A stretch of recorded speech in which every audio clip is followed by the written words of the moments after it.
We all know that atheist who claims that there is no God. Well, this guy Morgue is no exception to the rule, but he has taken it to a whole new level, claiming that he has 100% proof that God does not exist, and this video became kinda weird. So let's check it out, shall we? I'm going to give you 100% proof that God does not exist. We're going to lay this to rest once and for all.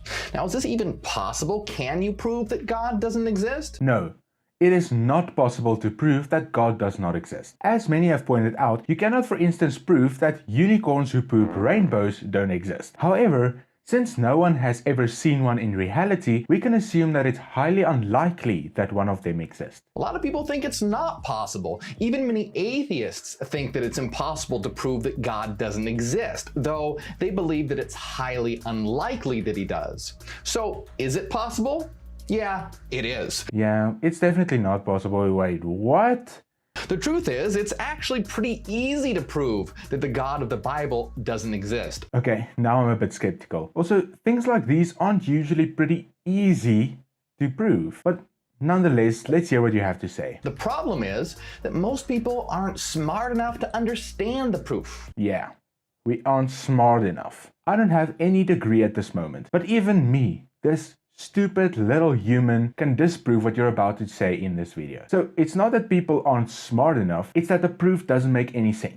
Not only am I going to give you 100% proof right now that the God of the Bible does not exist, but by the end of this video, I'm going to show you that something does exist that's stranger than you could have possibly imagined. Oh yeah, does he deliver on that second promise? You're going to be sitting in your chair with your mouth wide open, wondering how anybody could think about something as weird as what he's about to tell us in this video. So, are you smart enough to understand? Let's begin. I have faith in you. Yeah, I don't think I'll be able to understand. I'm very stupid. My name is Morgue, and we are here to wake up the world. The idea of the God of the Bible is an attack on rational thinking. Oh, an attack on rational thinking, you say? Well, I disagree, because my whole channel is literally about the opposite of what you just said. So if you would like to see more of that, subscribe. I just took over here, subscribe, call to action. Let's go, baby! Just a quick disclaimer, I won't be showing everything that he talks about in this video. So to try and cut down the video as much as I possibly can, I will only show the bits that are really necessary, and I will try my best to do it in such a way that you have the whole context of what he is saying so that we can understand his arguments fully. But if you're skeptical about my editing, please do go watch the video, the link is in the description. When it comes to proving that God does not exist, the first thing you have to ask yourself is,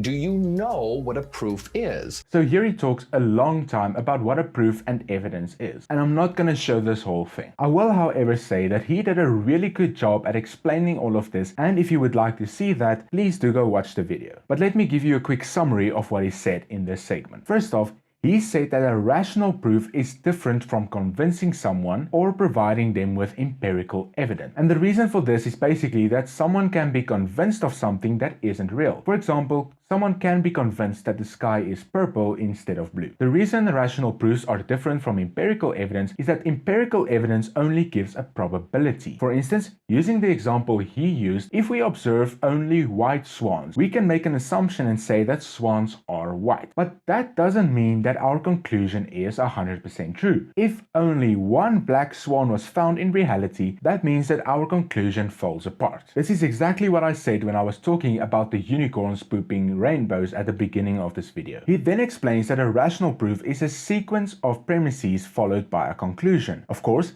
if all the premises in your sequence are true, then your conclusion has to be true if it follows from the premises. To disprove your conclusion, you only have to prove that one of the premises are false. Now, I agree with him on all of this, so I'm not going to argue with anything. Although it's very important to know the distinction between these three things before we go further into this video. Now, let's see how he uses rational proof to give us 100% certainty that God does not exist. Well, here we're specifically talking about the God of the Bible.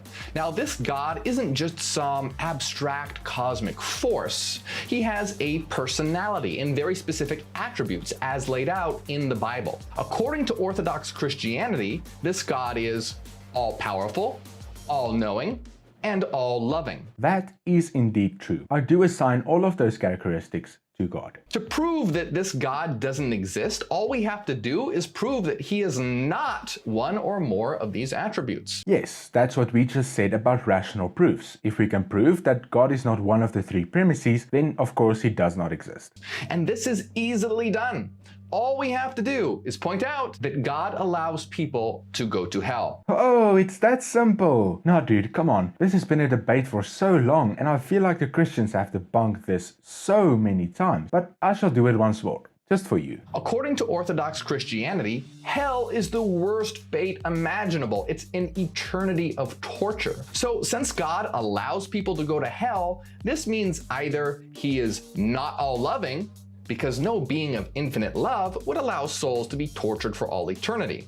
Or he is powerless to stop this from happening, in which case he is not all-powerful, or he doesn't know that they're going to hell, in which case he's not all-knowing. Alright, this is going to take a very long time to explain. So get some popcorn and strap in. First of all, he says that hell is the worst fate imaginable, which is true. Now, I don't know all of the specifics about hell because I haven't put enough effort into studying that yet, so I won't go into detail about that in this video. But let's continue with this definition of hell for argument's sake. Now, the biggest problem he has in this argument is that God allows people to go to hell, which of course is true. But then we have to consider the reason he does this. We are sending ourselves to hell, and we can't blame him for something that we did to ourselves. Let me explain. You see, God created a perfect world during creation for us humans to live in and enjoy forever. But of course, Adam and Eve could not keep the one rule God had for them. That rule was, of course, to not eat of the fruit of good and evil. Why did this happen? Well, God, being the all-loving being that he is, gave us free will to choose our own path in life. He doesn't want us humans to be like robots just worshipping him because he likes being worshipped. He wants to have a relationship with us. After Adam and Eve ate of the fruit of good and evil, they broke this relationship between us and God. By default, if there's gonna be a beautiful place like heaven for perfect people to go to, then there has to be a place like hell where people who are not perfect go to. Now, God set out the standard for us to live by if we wanted to go to heaven. This was written in books like Exodus, Leviticus, and Numbers. And of course, the biggest and most popular standards are the 10 Commandments. Now, by these standards, we are all heading to hell at the moment. So, does God allow people to go to hell? Yes, he does. But why doesn't he just take everyone to heaven? Isn't that what an all-loving being would do? No, if you read the Bible, then you will know that God tried a lot to get his people to go to heaven, but they just wouldn't listen to him. I mean, you could sacrifice a lamb to cover up the sins that you've done in the past, making you perfect, and then you would go to heaven. But God got tired of this cloth just being thrown over people's sin, and so instead he created a way for us to clean those sins away forever. And of course, this was done through Jesus Christ. I think you might have heard of him before. So, does God allow people to go to hell? Yes. But does he provide an alternative route through which we could get to heaven? Also yes. And actually following this alternative route is pretty easy. All you have to do is ask Jesus Christ to forgive your sins, and he will wash your heart totally clean, and you will be a perfect being in the eyes of God. Now, of course, this all has to be done with a sincere heart. It cannot just be done for the sake of being done. So after all of this is said, I think this Morgue guy has to go do some more research, and this time look for his research in the Bible. By what I've just described, God is all-knowing because he knows that we are going to hell. But he's also all-loving because he gives us an alternative route to get out of hell and go to heaven. Some people just choose to not follow this path. And last but not least, he's also all-powerful because he can stop us from going to hell through Jesus Christ. Okay, that was a really long ramble, but it will come in handy throughout this video. So make sure that you understand the content of this ramble before you continue with this video. No matter how you crack it, this absolutely obliterates the existence of the Orthodox fundamentalist Christian God. After undergoing what I call reading the book you're trying to destroy, it doesn't anymore. He just simply doesn't exist. He can't exist. It's an impossibility. It's a logical contradiction. His properties and actions result in a contradiction. Oh my. Things have just taken a full Uno reverse again. What we're talking about here is a version of what's known as the Epicurean paradox, but we're just getting started. Some fundamentalist believers will say that God allows people to go to hell because that's their punishment for not believing in him. They say God wants people to have free will, and that's simply their punishment for choosing not to believe.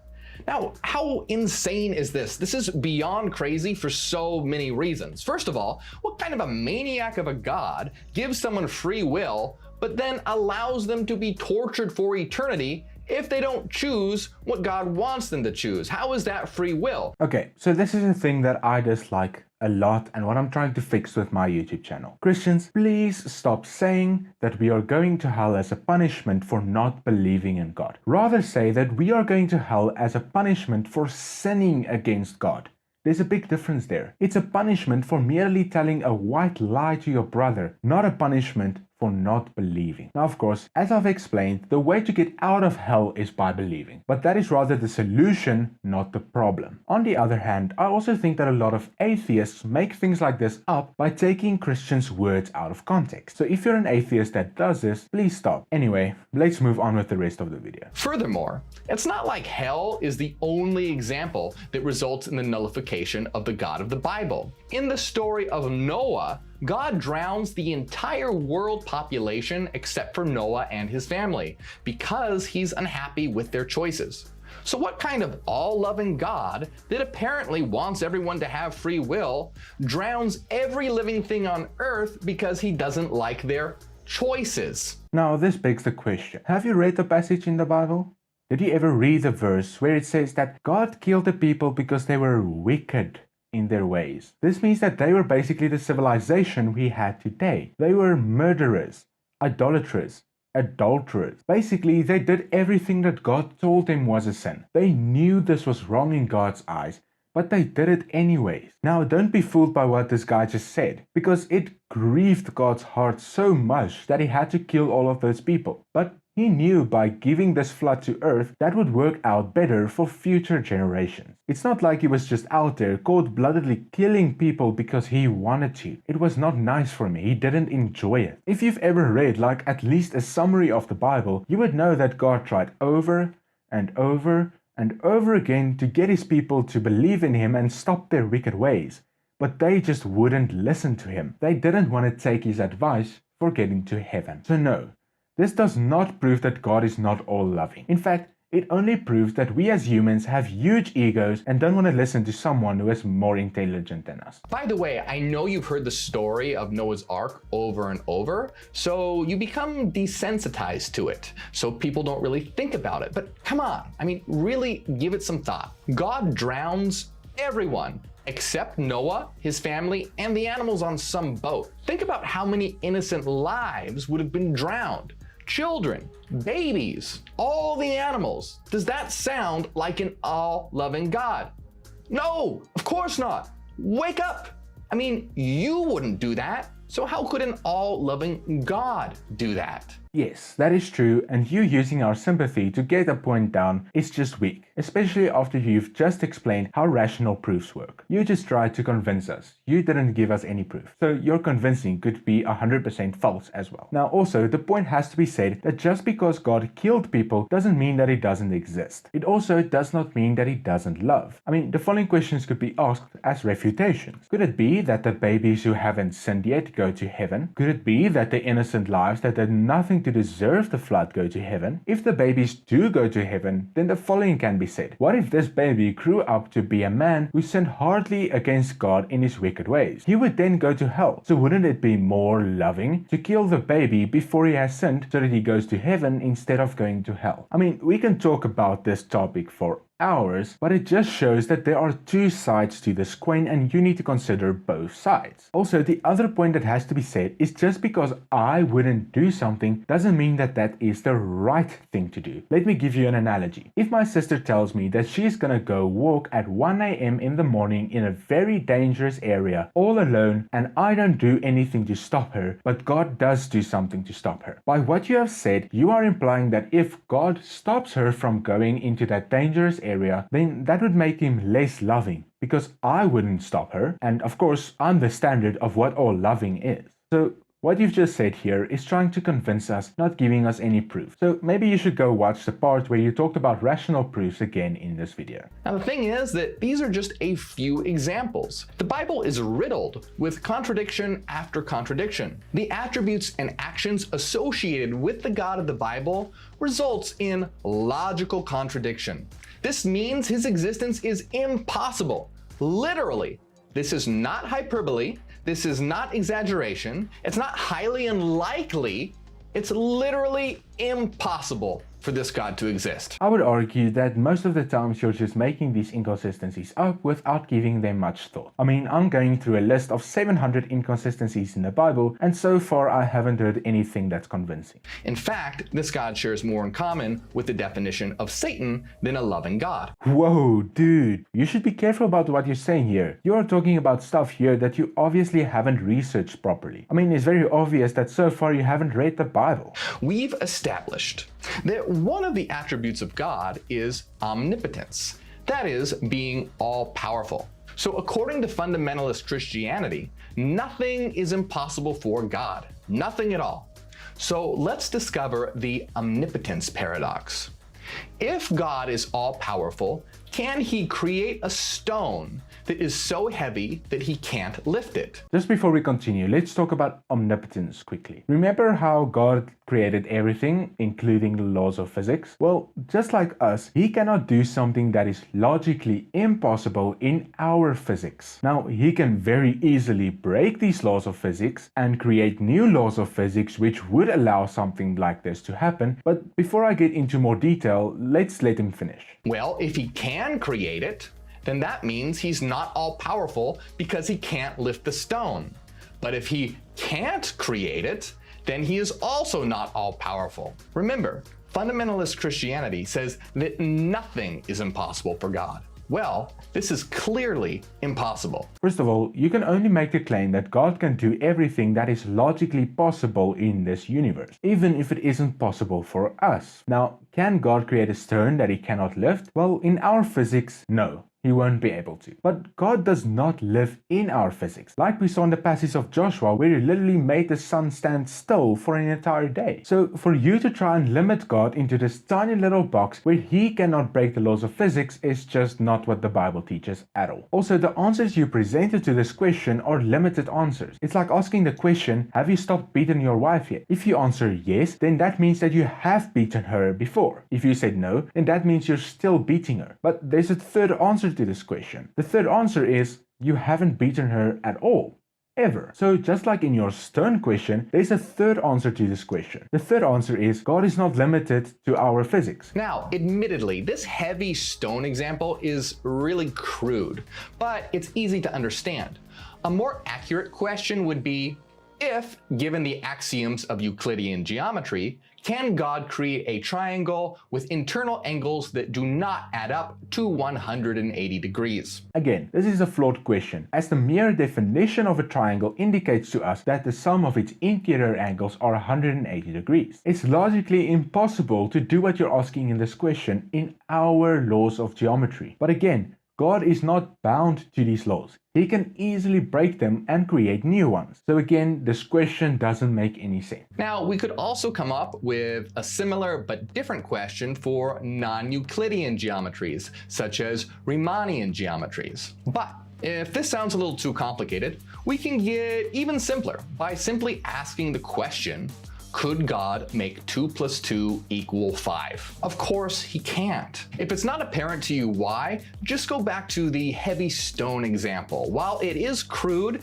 it's the easiest to understand, and all of these examples contain within it the same sort of logical contradiction. Did you see what he did there? He literally just admitted to what I've been saying this whole video. These questions are logical contradictions. But to answer the question, technically God could not make 2 + 2 = 4 in our mathematics. But God could actually do it in a very easy way, as a mere mortal like me could do it. If we only change the definition of the number line to be 1, 2, 3, 5, 4, then 2 plus 2 would equal 5 in this case, won't it? We can do the exact same thing for the triangle question. Now, could God, however, make a pile of 2 rocks and another pile of 2 rocks together 5 rocks? In our physics, again, that would not be possible. That would be a logical contradiction and doesn't make any sense. Except, of course, if we define 5 to be 4 instead. So, what do all these questions have in common?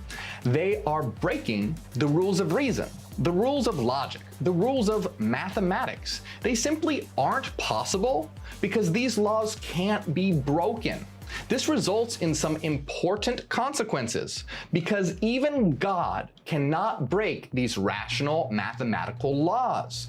This means that God is restricted by them. Okay, dude, just because you throw in these logical contradictory questions doesn't mean that God is restricted by the laws of mathematics. It simply means that in our reality, these questions don't make any sense. Since God created mathematics, all he has to do to answer these types of questions is to create a parallel universe where the laws of mathematics are different. He could, for instance, create a law where if you add a pile of 2 rocks to another pile of 2 rocks, there will magically appear another rock making 5 rocks. In this parallel universe, you would do the exact same thing, asking if God could make 2 rocks and 2 rocks together 4 rocks. And again, in that parallel universe with its laws, that question is a logical contradiction and wouldn't make any sense to us. But God is not restricted by those laws, so again, it doesn't bear any significance to him. So your questions don't prove anything. So either these laws are more powerful than God, which means that God isn't God at all, but that these laws are God. Or that God can't break these laws because these mathematical laws are what God is, and God can't go against its own nature. Either case leads to the same conclusion, that mathematical law is God. Okay, dude, you're just making yourself look like a fool at this point. Again, it's a false conclusion because, as I've proven throughout this video, your premises don't make any sense. But now we will get into the craziness I talked about at the beginning of this video, so let's see what happens here. Okay? So next he talks about the law of reason and tries to use this to solidify his conclusion. But as we have established, nothing was proven, so we're just gonna skip over this part. You're more than welcome to go watch it in his video. So let me introduce to you one more law, then I promise we'll have what we need. Resulting from the principle of sufficient reason is a law called Occam's razor. Occam's razor simply means that existence will choose the most simple path or option. Now, why is that? Well, it must choose the most optimal path because there would be no reason to choose a more complicated path. It would go against reason. It would violate the laws that we've just been discussing. Okay, this is very important. Remember what he said here. So, getting back to God, if God is mathematical law, then God doesn't need to be conscious. It doesn't need to be self-aware. A conscious, self-aware creator God, like the one described in the Bible, violates Occam's razor. Why is this? Because unconscious mathematics is all we need to generate the universe. So this is compatible with Occam's razor. A self-aware creator God is an extra complexity that isn't necessary. It's extra. We don't need it. So it violates Occam's razor. Okay, dude, you do you. But first of all, Occam's razor does not apply to God. As you've said, existence chooses the simplest path. But this is existence as we know it. God is not a part of the existence as we know it. He is outside of these laws. Also, keep in mind that God could literally make a universe where existence chooses the most difficult path. But again, this would not apply to God at all because he's outside of that law. Okay. So this next clip is going to be a very long clip, but be aware, while you are watching this video, you are going to be questioning your sanity because he's going to talk about some very weird stuff that I have never heard of, to be honest. But I'm just going to play everything in one shot so we get the argument in one shot and we can talk about it afterwards. Now let's see why. So what does it mean to say mathematics is the ultimate force in existence? Is there some cosmic piece of paper floating around somewhere in the universe with the laws of mathematics inscribed on them? Are numbers floating around in space? No, of course not. What mathematics is ontologically, what it actually is frequency. It's energy. To be precise, it's sinusoidal waveforms. So mathematics is not abstract numbers on paper. They are living frequency patterns defined by sinusoidal waveforms. That's what we mean by math. It's living energy that obeys precise laws. Now, a sinusoidal wave, considered across one full cycle, is equal to 0. This is important. Because it's equal to 0 across a full cycle, it's dimensionless. It's not something physical, it's mental. So what mathematics truly is mental frequency, frequency of mind. So here we have the concept of God as not a self-aware creator God, but a collection of unconscious mathematical frequencies, sinusoidal waveforms. By a mathematical process called a Fourier transform, we can transform mathematical frequency information into mathematical space-time information. Now this is at the heart of quantum mechanics, which shows that all of reality is based on waveforms, not material particles. What this means is that we can construct all of so-called physical reality, the space-time universe, from nothing but the interactions of mathematical frequency patterns. This is why evolution exists. The slow process of evolution is mathematical patterns combining behind the scenes. A creator God did not create the universe. Instead, existence is an evolving system of living mathematics. But wait. There's more. So here we've defined God as not some kind of self-aware creator God like the one described in the Bible. We know for certain that's impossible. Instead, we've defined a system of living mathematical frequency patterns. But by the principle of sufficient reason, if one of these systems is possible, then there's nothing to prevent many of these systems from existing. In other words, if one mathematical God could exist, why couldn't many of them exist? There is no reason why they couldn't. So they do. What this means is that reality is a myriad of mathematical minds all interacting with each other. And truly, that is all that exists. You aren't what you think you are. You see, you are an eternal system of living mathematical frequencies. You are a mathematical mind. And this world is the result of our collective frequencies according to the laws of ontological Fourier mathematics. This world is not physical at all. It's a collective dream. It's our dream. A creator God did not create this world. We did. We just did it unconsciously. Just like you unconsciously generate a dream world every time you go to sleep. We as a whole, all of the minds in existence, unconsciously generated the universe at the Big Bang. And just like you have a different body every time you go to sleep and dream, you as an eternal mind get a new body in the universe at the end of every life cycle. That is, you connect to this universal collective dream via a new body, a new avatar. But that's not what you truly are. You aren't the body that your mind connects to. You are an eternal mathematical mind. Life cycle after life cycle is how you learn, grow, and evolve as a mind by optimizing your internal mathematical patterns.